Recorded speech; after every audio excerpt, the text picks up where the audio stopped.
During the Prohibition era, moonshining thrived as the illicit production of homemade alcohol. Speakeasies, hidden bars, and clubs became popular venues for enjoying alcoholic beverages. Moonshiners engaged in bootlegging, the illegal transportation and sale of alcohol, including moonshine.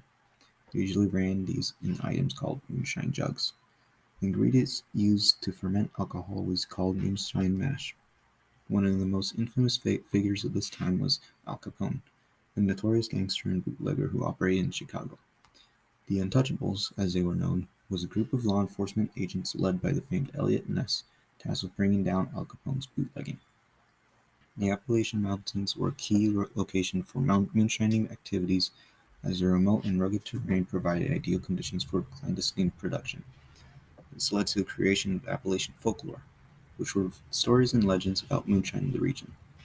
The running of moonshine eventually led to the creation of NASCAR, as many runners went and raced in dirt tracks in the daytime in order to prepare the cars for the runs later at night, while still performing somewhat legal activities. The social impact of moonshining contributed to the rise of a secretive and underground culture. The production and consumption of illegal alcohol became a widespread practice, leading to the formation of speakeasies and secret drinking establishments. These venues fostered a sense of rebellion and camaraderie among patrons, challenging the legitimacy of the prohibition laws. Moonshining also led to increased crime rates, as rival gangs and organized crime syndicates fought for control of the illicit alcohol trade. Should they be caught, they were always given to the federal prohibition era officers. These people risking everything at night to run alcohol were called moonshine runners. Economic impact was that it created a thriving black market economy.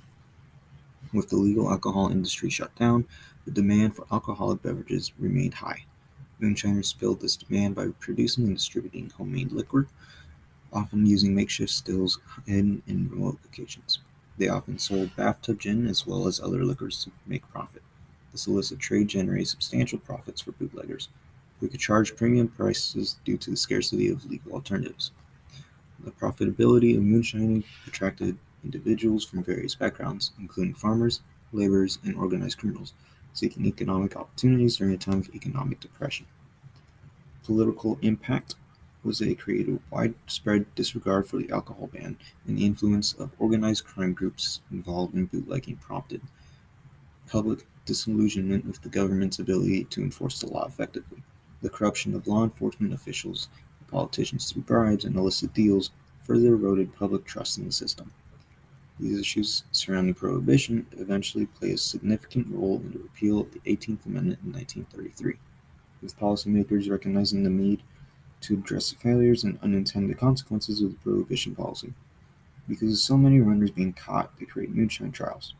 Mabel Walker Will Brandt, who was an assistant attorney general, worked diligently to get rid of the moonshiners.